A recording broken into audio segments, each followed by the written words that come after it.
안녕, 반가워, 존존이야. 다들 잘 지내지? 여기 파리는 불과 한 2, 3일 전까지만 해도 무더위 때문에 고생을 많이 했는데 지금은 소나기가 많이 내려서 더위는 한풀 꺾인 것 같고 일일 확진자가 갑자기 폭발적으로 늘어나고 있어서 지금 하루에 2,000명에서 3,000명을 돌파했네.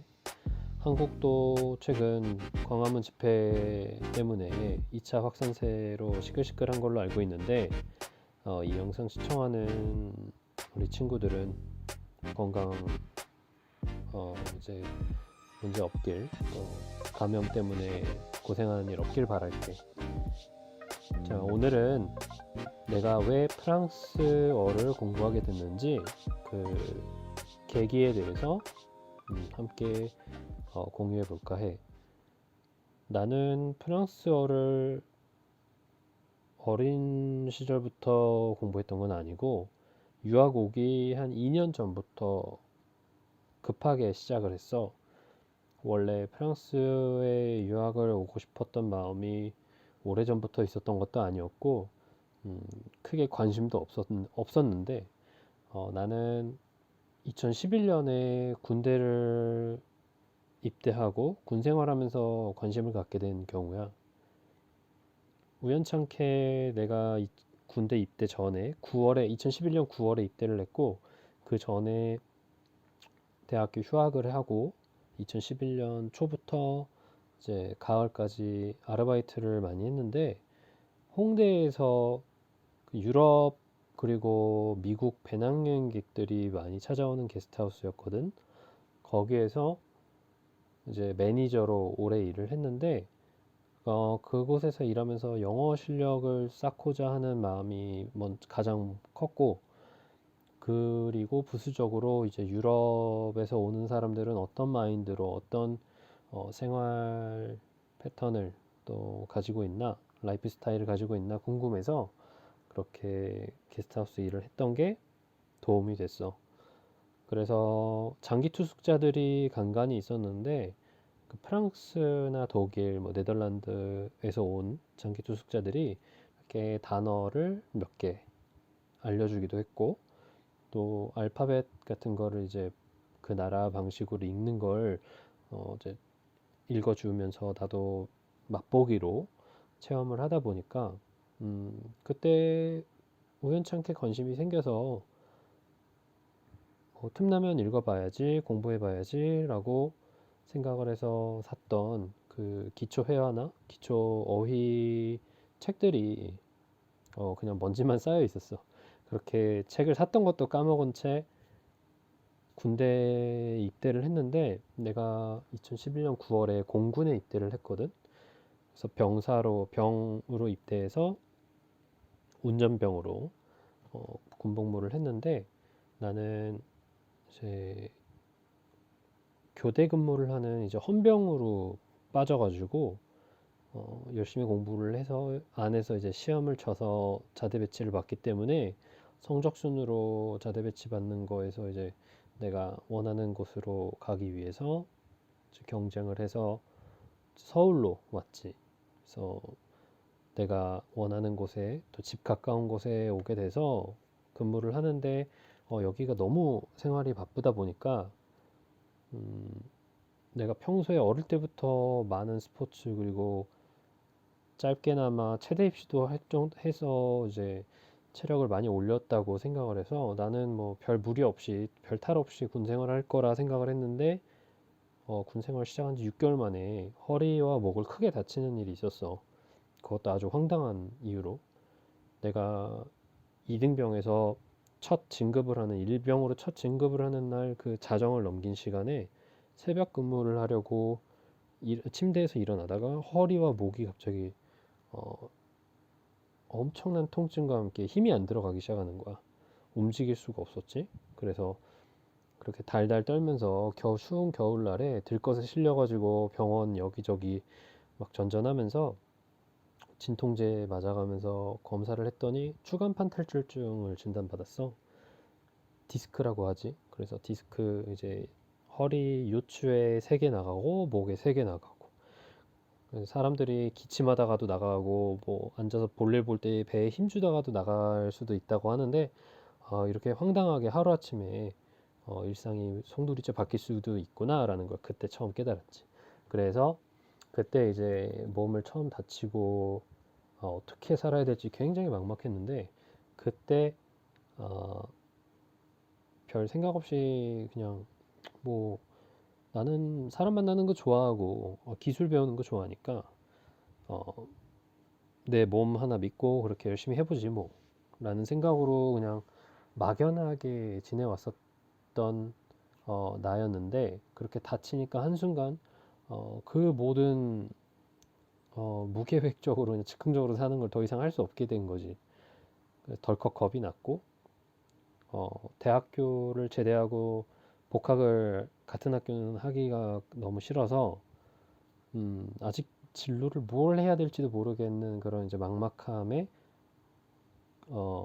부상까지 입으니까 이제 두렵기까지 하더라고.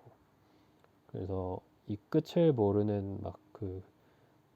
두려움, 뭐 막막함 이런 것 때문에 병원 생활이 더욱더욱 힘들었는데 또 첫 2주는 너무 아파서 걷지도 못해서 뭐 대소변 가리기도 힘들었고 휠체어를 타야 될 정도로 굉장히 아팠는데 그때 이제 부모님이 면회를 올 때 내가 입대 전에 사놨던 그 읽어보진 않았던 기초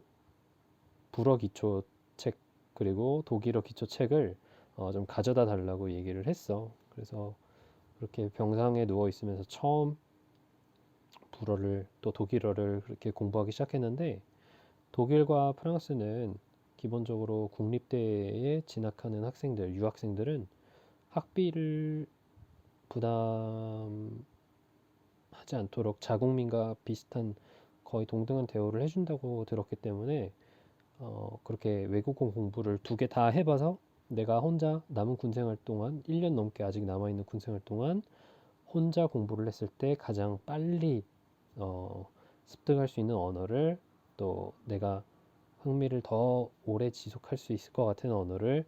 결정을 하자라고 생각을 해서 둘 다 공부를 시작했어. 그래서 불어와 독일어 둘 다 시작을 해서 어떤 게 빨리 이제 느나 이렇게 곰곰이 지켜보니까 나는 불어가 더 빨리 늘더라고.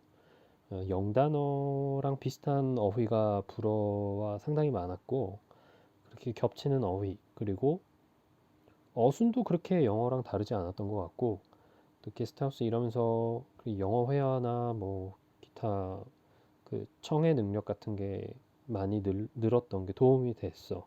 그리고 공군이다 보니까 또 서울에 있는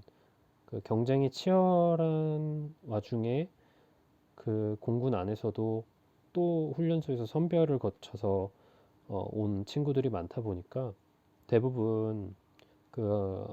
어느 정도 학구열이 높은 많은 강한 친구들이 많이 왔고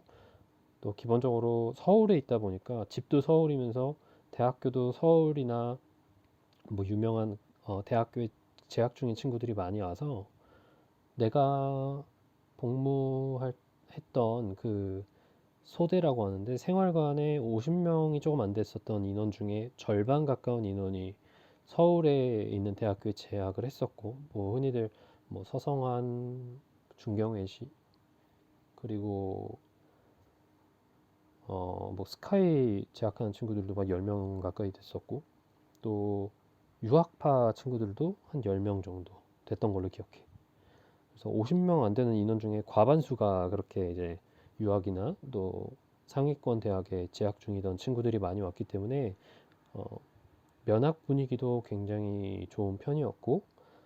또 이렇게 야간에 심야 근무를 하다 보면 항상 이렇게 경계태세에 있는 게 아니고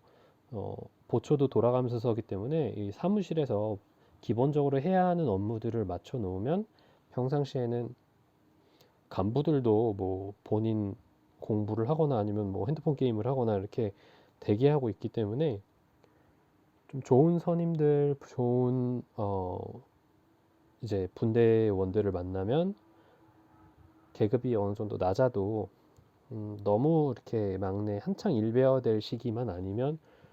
본인이 좀 읽고 싶은 책을 가져와서 이렇게 구석에서 몰래 읽어도 크게 터치 안 하는 분위기였어. 그러다 보니까 뭐 서울공항이라 또 우리가 경호 임무를 주로 하는 곳이라 일이 많이 바쁘긴 했지만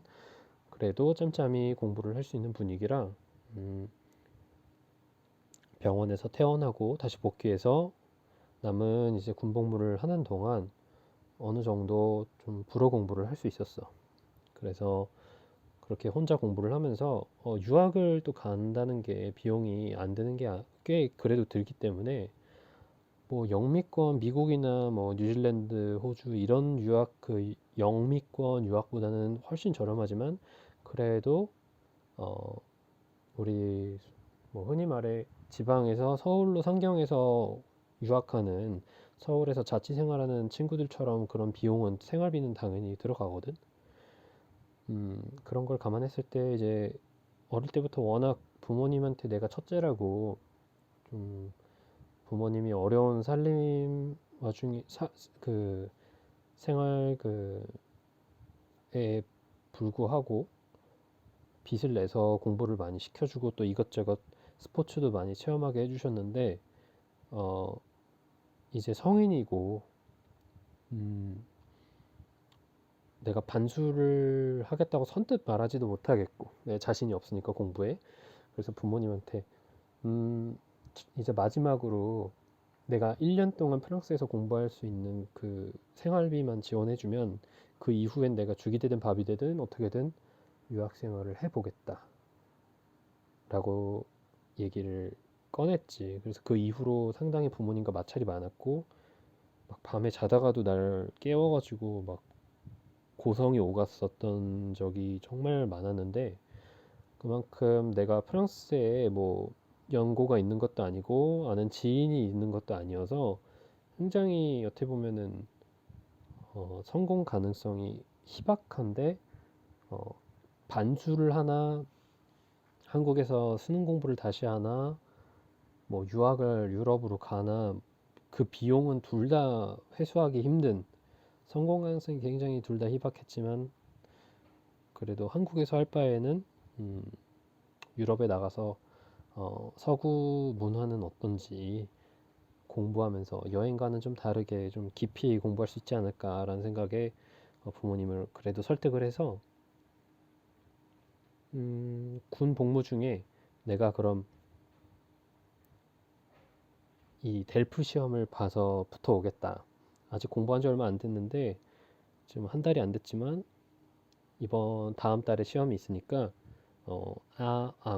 그러니까 A1 가장 기초 건너뛰고 A2 초중급을 시험을 혼자 공부해서 쳐서 붙어오면